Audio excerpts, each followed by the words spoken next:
Good morning! Hello!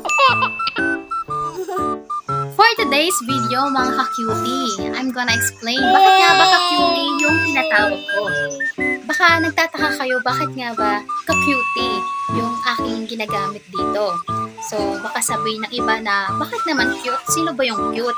Saan ba nagmula yung cute na yan? Bakit ang corny naman ng tawag? So, ganito kasi yan. I'm just embracing being cute. Charing. Nagmula siya sa cute. Cute size talaga. Kasi, nung time na kinasal kami ng asawa ko, tinanong siya before kung ano raw yung bagay na nagustuhan sa akin. And then, yung first thing na na-mention niya is, cute size daw ako.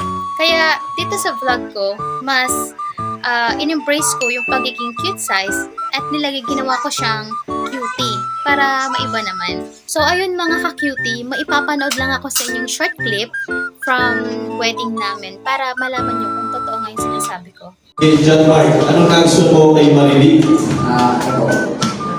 size. Cute size. So, ayan, alam nyo na kung bakit ka-cutie. So, hello mga ka-cutie! Bye-bye! Thanks for watching!